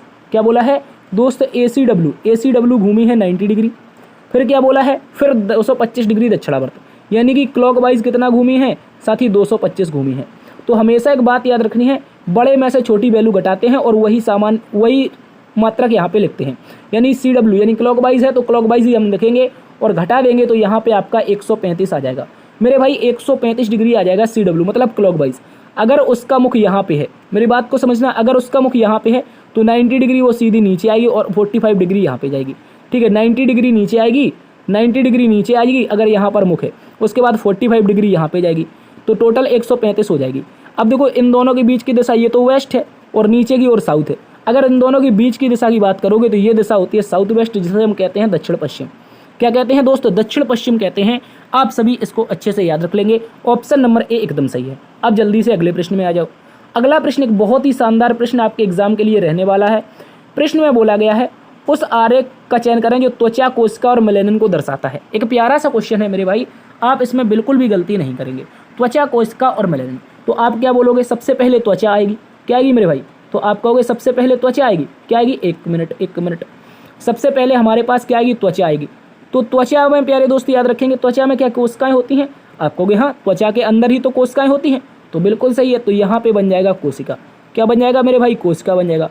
और मेलेनिन क्या है, मेलेनिन क्या है, तो मैं इसको क्या अलग बना दूं भाई, क्या अलग बना दूं। आप कहोगे नहीं सर, हमने बायोलॉजी में पढ़ा है मेलेनिन एक हार्मोन होता है जो हमारे शरीर को गोरा या काला करने में मदद करता है। तो ये मेलेनिन कोशिका के अंदर ही होता है, याद रखेंगे। त्वचा के अंदर कोशिका, कोशिका के अंदर मेलेनिन। ऑप्शन नंबर बी कह रहा है कि हम सही उत्तर हैं इस प्रश्न के। क्या कह रहा है, ऑप्शन नंबर बी बोल रहा है कि हम इसके सही उत्तर हैं, याद रखेंगे। अब आ जाइए 30 नंबर प्रश्न में। इस आरेख का उत्तर आप बता दीजिए। प्रश्न में पूछा गया है निम्नलिखित में से कौन सी संख्या बुद्धिमान, आलसी महिलाओं को निरूपित करती है लेकिन पुरुष नहीं होने चाहिए। भाई पुरुष नहीं होने चाहिए, तो याद रखिए मेरे दोस्त, जहां भी ट्राइंगल है, चूंकि ट्राइंगल कह रहा है कि हम पुरुष हैं, ट्राइंगल सवाल में कह रहा है कि हम क्या हैं, पुरुष हैं, तो जितने भी ट्राइंगल हैं, ट्राइंगल के अंदर नंबर है, उन सभी को काट दो। तो हमने 3 काटा, 40 काटा, 60 काटा, 50 काटा, 20 काटा। ठीक है, ये काट दिया भाई, ये सारा का सारा काट दिया। गौर से देख लो, ये मैंने सारे के सारे नंबर काट दिए, ये नहीं बनेंगे। अब मेरी बात को समझना है। बोला है बुद्धिमान हो, बुद्धिमान का मतलब रेक्टेंगल में आनी चाहिए। रेक्टेंगल कहाँ पे है, यहाँ पे है दोस्त। 1 मिनट में कलर चेंज कर लेता हूँ ताकि आसानी हो सके। ये रेक्टेंगल है, रेक्टेंगल में आनी चाहिए।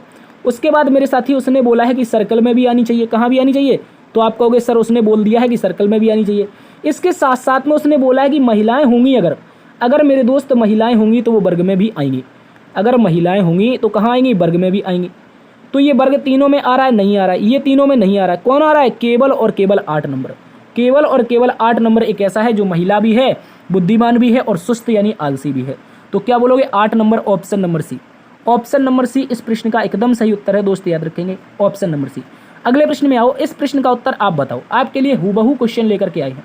चलिए देखिए जल्दी से। बोला है वेन आरेख में निम्नलिखित में से कौन सा अक्षर केवल फूलों और सब्जियों को निरूपित करता है। यानी केवल, उसने सीधा बोला है केवल फूल होने चाहिए। फूल के लिए ट्राइंगल होनी चाहिए, सॉरी ये तो फ्लावर है, ये तो फ्लावर, केवल फूलों और सब्जियों। सब्जी के लिए क्या है, वेजिटेबल। वेजिटेबल के लिए हमें लिखना है इसको, ये क्या है, एक रेक्टेंगल है, मतलब रेक्टेंगल में भी होना चाहिए, रेक्टेंगल में भी मेरे दोस्त होना चाहिए। क्या हो रहा है, रेक्टेंगल में नहीं, रेक्टेंगल में तो दालें हैं यार, रेक्टेंगल में तो दालें हैं, मैंने रेक्टेंगल क्यों बना दिया। ठीक है, अब देखो प्यारे दोस्त, होना किस में चाहिए, तो वेजिटेबल के लिए ये आया है, ये व्रत आया है जो लेटा हुआ है, लेटा हुआ ये जो व्रत है इसमें वेजिटेबल आई हैं, इसमें दोस्त वेजिटेबल आई हैं, वेजिटेबल आई हैं, याद रखेंगे। तो वेजिटेबल के लिए मैं इसी को बनाऊंगा, वेजिटेबल के लिए इसी को बनाऊंगा। लेकिन उसने कहा है केवल फूल और वेजिटेबल। फूल का मतलब क्या है, फूल का मतलब स्क्वायर है, फूल का मतलब मेरे भाई स्क्वायर है। केवल पूछा है तो ये एफ तो ट्राइंगल में आ रहा नहीं बनेगा, ये वाई रेक्टेंगल में आ रहा नहीं बनेगा, और ये एक्स सर्कल में नहीं आ रहा है। तो क्या बच रहा है, केवल और केवल बी। बी ऐसे फूल हैं, केवल और केवल बी ऐसे फूल हैं जो सब्जियां हैं, लेकिन अन्य कुछ भी नहीं है, याद रखेंगे। केवल और केवल सब्जियां, फूल क्या हैं, बी हैं। अब अगले प्रश्न में आ जाओ। अगला प्रश्न प्यारे दोस्त, यहाँ पर कुछ आपको जानकारी दी गई है और इससे संबंधित आर्ग्यूमेंट बेस्ड क्वेश्चन है, आप इसको अच्छे से देख लीजिए।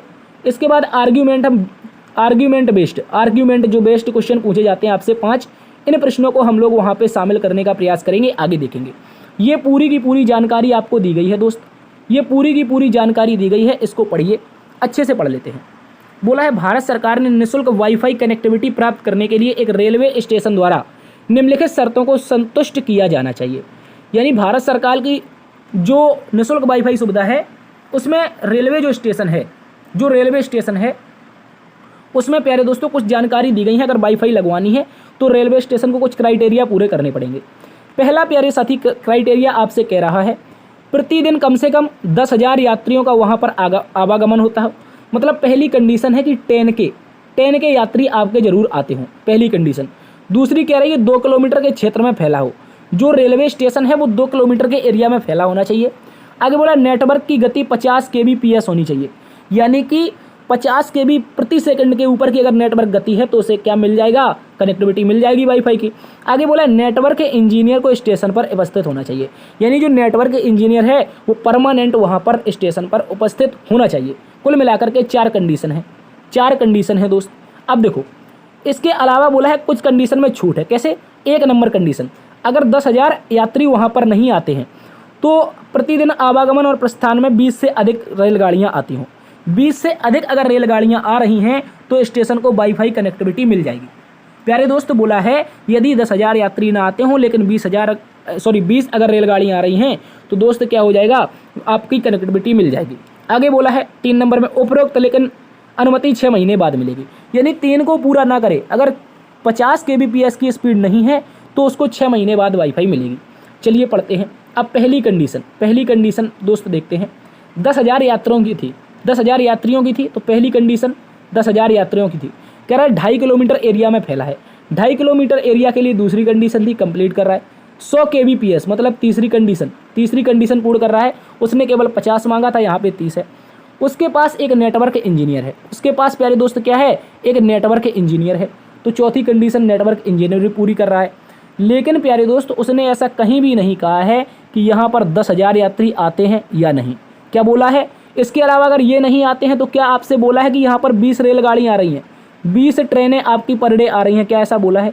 नहीं बोला है। मतलब जो पहली कंडीशन थी वो तो ना पहली पूरी कर रहा है ना दूसरी पूरी कर रहा है।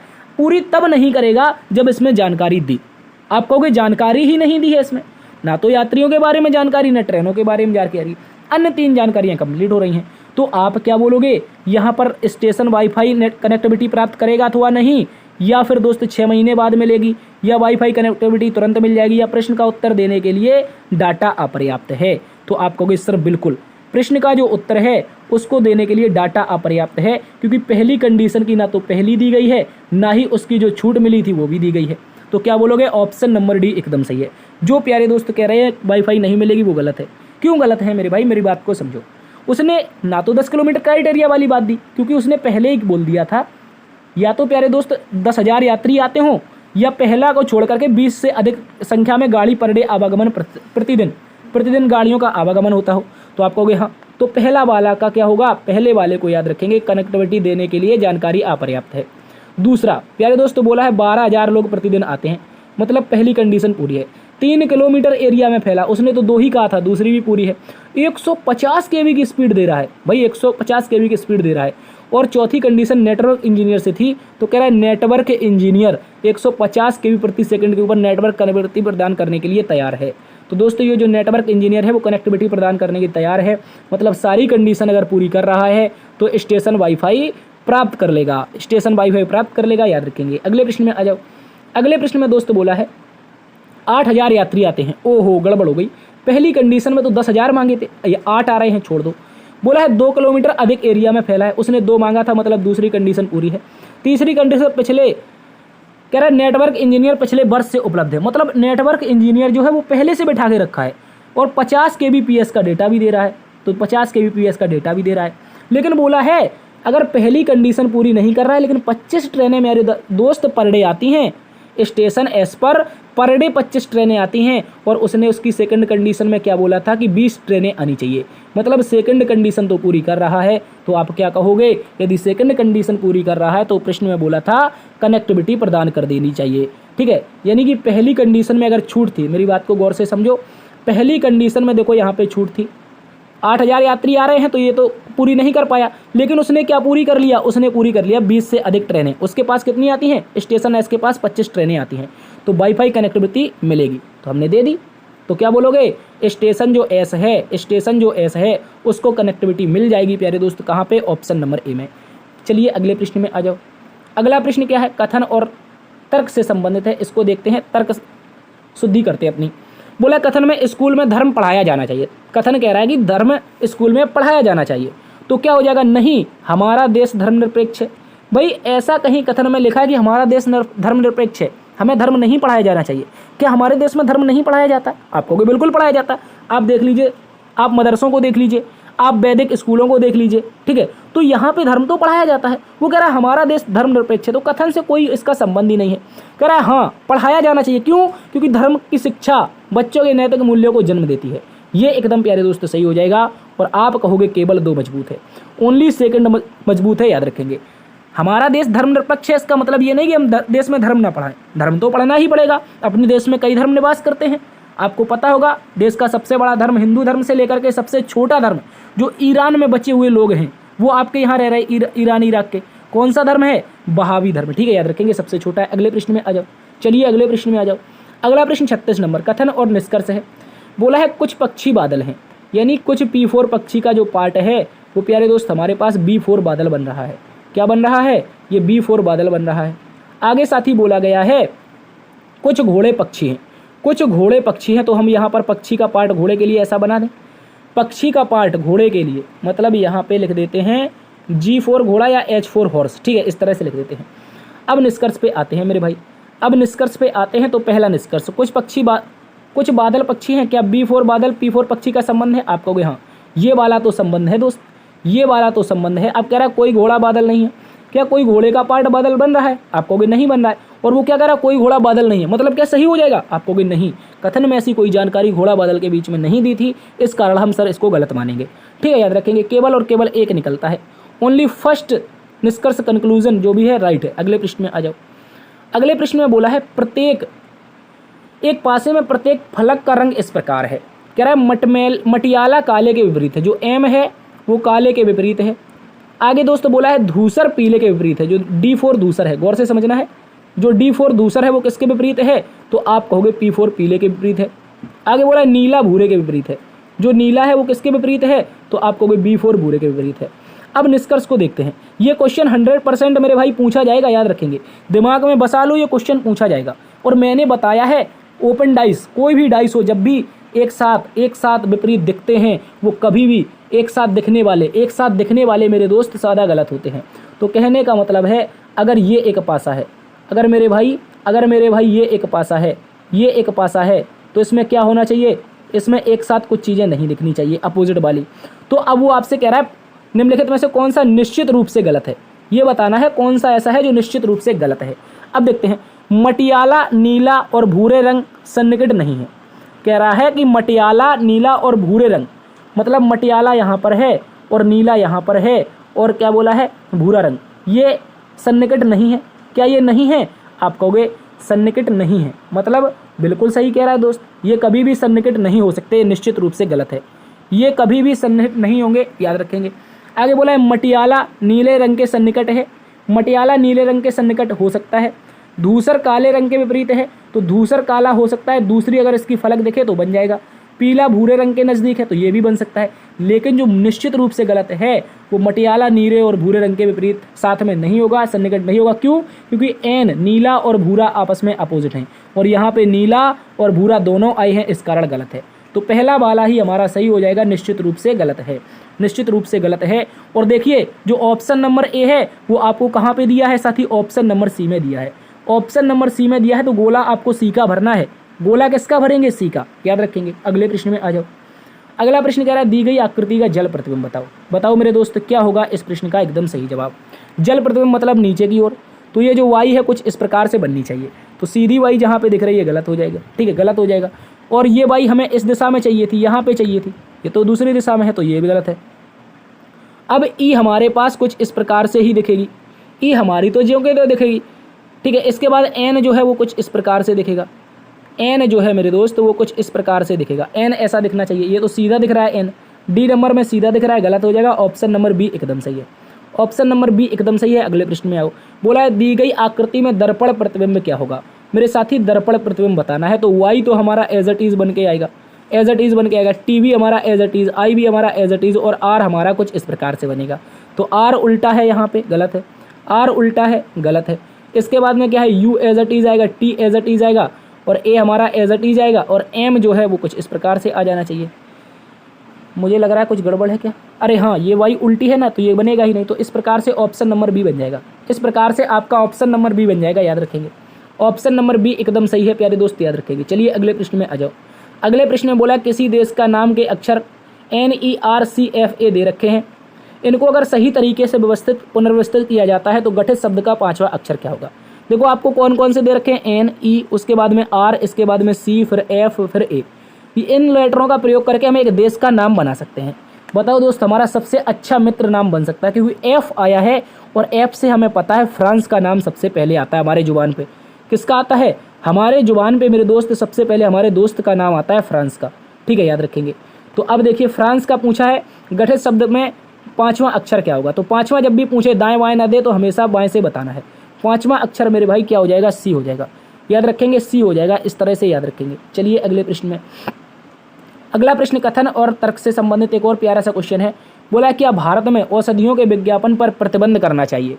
कह रहा है कि क्या भारत में जो औषधियां हैं उनके विज्ञापन पर हम प्रतिबंधित कर दें, क्यों। हाँ, यह अति चिकित्सा यानी ओवर मेडिटेशन को प्रोत्साहित करता है। क्या औषधि चिकित्सा जो है वो आपके अति मेडिटेशन के बारे में प्रोत्साहित करता है। आपको सर कथन तो नहीं कह रहा है ऐसा, अगर कथन नहीं कह रहा है तो गलत है। कह रहा नहीं है क्योंकि अन्य देशों में प्रतिबंधित है। अब भाई दूसरे देशों से तुलना होती है तो ये गलत हो जाता है। ठीक है, याद रखेंगे। तो यहाँ से बोलोगे दोनों तर्क एक दो कोई भी प्रबल नहीं है, दोनों तर्क एक दो कोई भी प्रबल नहीं है। अगले प्रश्न में आ जाओ। लगे हाथ जल्दी आ जाओ प्यारे दोस्त। इस प्रश्न को बताओ, यदि प्लस का अर्थ गुणा, गुणा का अर्थ माइनस, भाग का अर्थ प्लस और माइनस का अर्थ भाग है तो बताओ इसका उत्तर क्या होगा। सबसे पहले 13 है, प्लस का अर्थ गुणा है 72, माइनस का अर्थ भाग है 4, गुणा का अर्थ क्या है, गुणा का अर्थ माइनस है 6, और उसके बाद में डिवाइड का जो अर्थ है, डिवाइड का जो अर्थ है वो प्लस है 2। चलिए देखते हैं, लगाओ बोर्ड मास मेरे दोस्त। कई बार बताया है BOD, उसके बाद में MAS, bracket of divide multiply add subtract. देखो यहाँ पे 13 गुणा में 18 चौके 72 बार कटेगा, माइनस का 6 है और प्लस का 4 है। तो प्यारे दोस्तों गुणा करिए, 18 तिया 54 की 4, 18 एकम 18, 5 23, 234। यहाँ पे 4 क्यों लिख दिया यार, ये 2 है। ठीक है, लास्ट में 2 है। 18 तिया 54 की 4, 18 एकम 18, 18 5 23, मतलब 234, और ये प्लस का 2 इसमें जुड़ जाएगा, माइनस का 6 हो जाएगा। 234 और 2 होता है 236, 236 में 6 जाएगा, प्रश्न का उत्तर 230 आएगा। मेरे भाई क्या आएगा, 230। 230 ऑप्शन नंबर बी में है, ये सही है। ऑप्शन नंबर बी एकदम सही है। अगले प्रश्न में आओ। अगले प्रश्न बोला निम्नलिखित में से कौन से अक्षर समूह में दी गई श्रृंखला में प्रश्न चिन्ह के स्थापन यानी प्रश्न चिन्ह को प्रतिस्थापित करेगी। ये दे रखा है, कौन सा अक्षर समूह है जो इसे प्रतिस्थापित करेगा। देखो सबसे पहले LAT है, LAT के बाद में NDR है। क्या है, NDR है। NDR के बाद में PGP है, PGP के बाद में एक बॉक्स यानी क्वेश्चन मार्क, इसके बाद में क्या है, TML है। तो हमने बताया ऐसी सीरीज जब भी आए मेरे साथी, आपको क्या करना है, पहले का संबंध पहले से, L 12 पर, N 14 पर, P 16 पर, तो अगला 12 2 14 2 16 2 18 और 2 20। ठीक है, इस तरह से 18 पर आता है R विकल्प, शुरुआत R से होगी, तो 2 गलत हो गए, 2 गलत हो गए। चलिए आगे देख लेते हैं। ये 1 पर होता है, देखो कलर चेंज कर लेते हैं।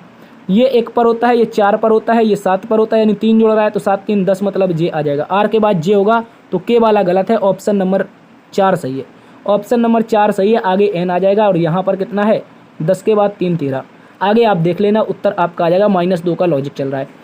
अब इस प्रश्न में देखिए, इस प्रश्न के माध्यम से प्यारे दोस्तों कैलेंडर को थोड़ा सा रिवाइज करेंगे और आपको इसी प्रश्न के माध्यम से डे निकालना भी बताएंगे।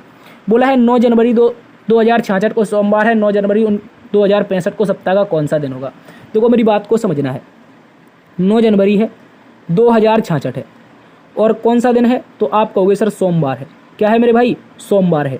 बताना किसका है, 9 जनवरी का ही, 9 जनवरी का ही बताना है, 2065 का।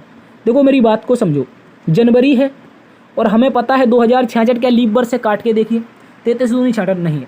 देखो मेरी बात सुनो, अगर मैं इससे सीधा 1 साल पीछे जाऊंगा मेरे भाई, सीधा 1 साल पीछे जाऊंगा, आपको पता होगा कि साधारण वर्ष में सीधा आगे जाओ तो 1 जुड़ता है, पीछे जाओ तो 1 घटता है। ठीक है, दिए गए दिन में आगे जाओगे तो 1 जुड़ता है, पीछे जाओगे तो 1 घटता है। ये क्यों होता है, क्योंकि 365 दिन एक साल में होते हैं, 7 से भाग लगाते हैं, रिमाइंडर आता है 1। अब अगर आगे जाना है तो जोड़ देते हैं और पीछे जाना है तो घटा देते हैं। तो आपको पता है ऐसी स्थिति में क्या है, यहाँ पे जस्ट 1 साल पीछे की बात हो रही है, जस्ट 1 साल की पीछे की बात हो रही है, मतलब कैलेंडर में पीछे जाना है, घटा दोगे तो प्रश्न का जो उत्तर है सोमवार में 1 घटेगा रविवार, क्या आ जाएगा मेरे दोस्त, रविवार हो जाएगा। तो प्रश्न का उत्तर यहाँ पे तो ऑप्शन नंबर बी हो गया। लेकिन अब इसी के माध्यम से मैं एक चीज़ और आपको बताने का प्रयास करता हूँ। आप बताओ यहाँ पर 8 जून, प्यारे दोस्त याद रखेंगे, 8 जून 2001 को कौन सा दिन होगा? 8 जून 2001 को कौन सा दिन होगा, मुझे ये बताओ। प्यारे दोस्त मैं आपको बताता हूँ, आप समझिए। सबसे पहले आपको करना क्या है, जैसा मैं बताता जाऊँ बस करते जाना है, आपका आंसर तुरंत आएगा दोस्त। देखो आपको इस प्रकार से लिखना है, जनवरी, फरवरी, मार्च, अप्रैल, मई और जून। जून तक जाना है तो जून तक लिखो। जनवरी में 31 दिन होते हैं टोटल, 7 से भाग लगाओगे रिमाइंडर 3 आएगा। फरवरी 2001 की है, लीप वर्ष है नहीं, तो रिमाइंडर कितना आएगा, 0 आएगा। कितना आएगा, 0 आएगा। गौर से देख लो, जनवरी में तो 3 आ जाएगा, फरवरी में 0, मार्च 31 3 आएगा, अप्रैल 30 2 आएगा, मई 31 3 आएगा, जून में 8 तक जाना है, 7 से भाग लगा लो, 1 रिमाइंडर आ जाएगा। अब दोस्त एक बात याद रखना है, यहाँ से काटो, 3 3 6 1 7, 3 2 5, प्यारे दोस्त कितना हो जाएगा, 3 2 5। तो यहाँ पे जो रिमाइंडर बचा है, ये रिमाइंडर बचा है हमारे पास 5। और आप कहोगे अगर 8 जून 2001 में हमने 8 जून तक के सारे दिन खत्म कर लिए, मेरे भाई 8 जून 2001 में हमने 8 जून तक के सारे दिन खत्म कर लिए, तो कितने साल बचे? तो आप कहोगे मेरे भाई 2000 साल। कितने? 2000 साल। और क्या आप 2000 साल को ऐसा लिख सकते हो, 400 गुणा में 5। अब कुछ बच तो रहा ही नहीं है, तो आप कहोगे जो रिमाइंडर बचा है वो यहाँ पे लिख दो, जो रिमाइंडर बचा है वो आप यहाँ पे लिख दो। तो 2000, चूँकि हमने एक तालिका बताई थी आपको, 400, 400 के बाद 300, 300 के बाद 200, 200 के बाद 100 की, ये तालिका बताई थी। 400 का 0, 300 का 1, 200 का 3 और 100 का 5, ये लिखना होता है हमें कोड। तो 400 का कितना, 0, तो यहाँ पे तो 0 हो जाएगा। रिमाइंडर 5 है तो 5 लिख दोगे। तो अब कैलेंडर में 5वां दिन कौन सा होगा? 5वां दिन पहला होता है भाई सोम, पहला होता है सोम, दूसरा होता है मंगल, ठीक है, दूसरा क्या होता है, मंगल। देखो राइटिंग गड़बड़ हो सकती है लेकिन कंसेप्ट पूरा कन्फर्म होना चाहिए। देखो मैं ऐसे बता देता हूँ, पहला होता है सोम, दूसरा मंगल होता है, ठीक है, दूसरा क्या होता है, मंगल, तीसरा क्या होता है, बुध, चौथा क्या होता है, बृहस्पति, 5वां क्या होता है, शुक्रवार।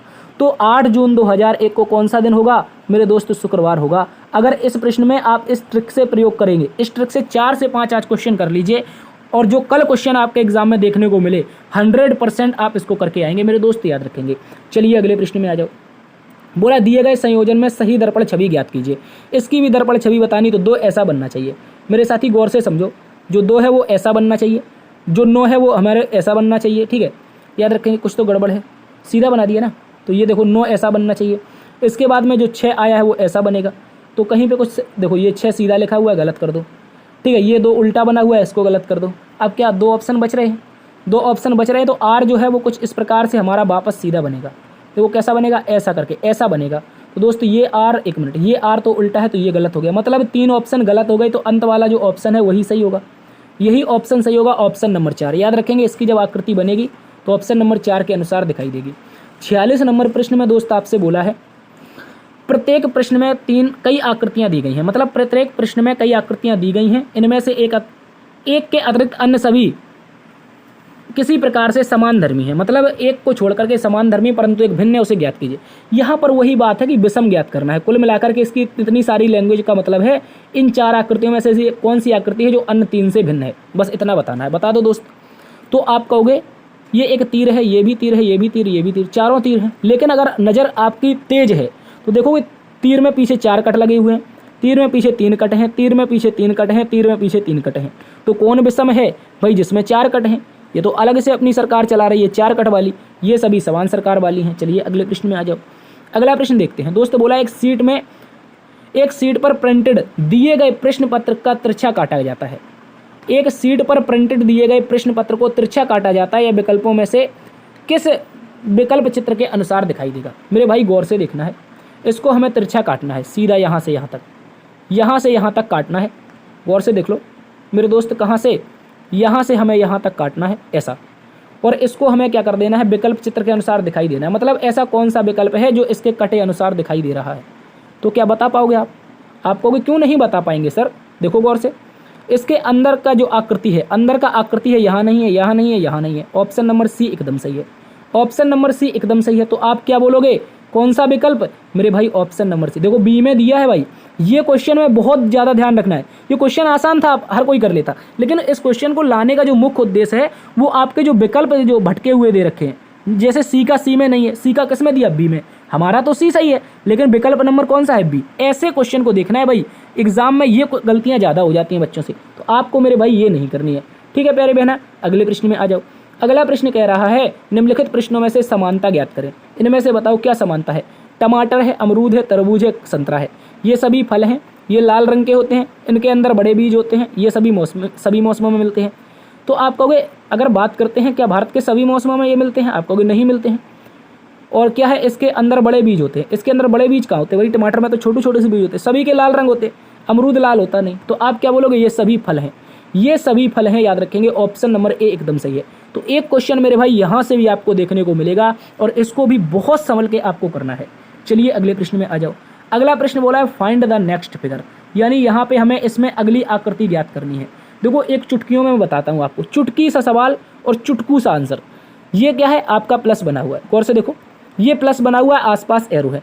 अगर मैं इसको यहाँ से थोड़ा सा धक्का दे देता हूँ, अगर मैं इसको यहाँ से थोड़ा सा धक्का दे देता हूँ मेरे भाई, गौर से देखो, इसको अगर मैं थोड़ा सा धक्का दे देता हूँ तो ये कुछ इस प्रकार से दिखाई देगा। बना तो प्लस ही है, अगर इसको मैं इस तरफ धक्का दे दूंगा तो ये दिखाई दे जाएगा।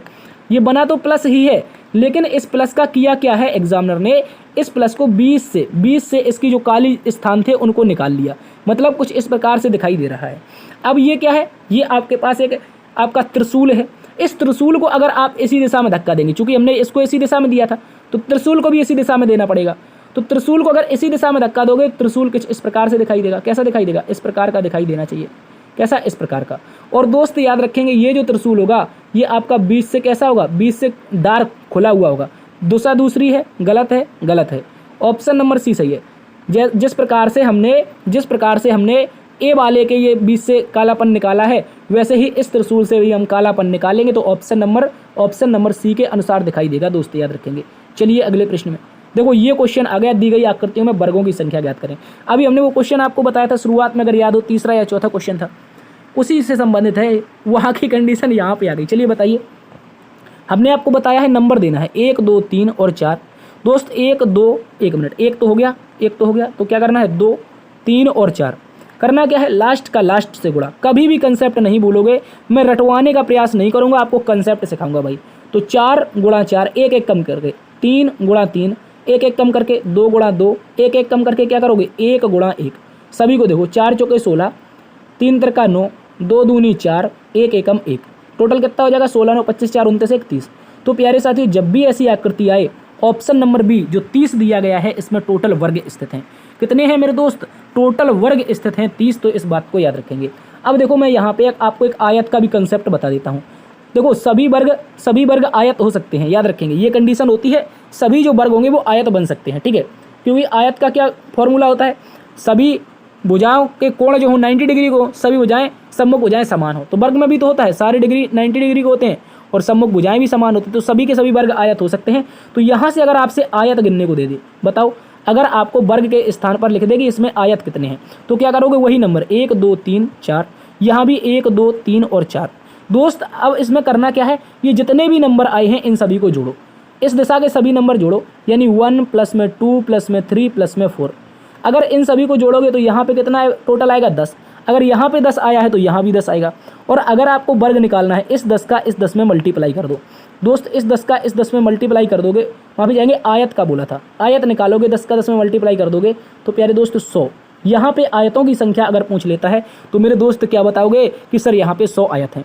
अगर गिनने बैठ जाओगे, क्या बोलते हैं, पुश्तें बोली जाती हैं, क्या पुश्तें बीत जाएंगी आपकी, ठीक है, गिन नहीं पाओगे 100 आयत। लेकिन फॉर्मूला अगर कॉन्सेप्ट याद है, आयत पूछे तो सभी में नंबर देके जोड़ करके बराबर करके गुणा करना है, ठीक है। हमने इनका जोड़ा गुणा कर दिया, लेकिन जब वर्ग पूछे तो इनका ही आपस में गुणा कर देना है, ठीक है। चलिए अगले प्रश्न में आओ, उम्मीद है समझे होंगे।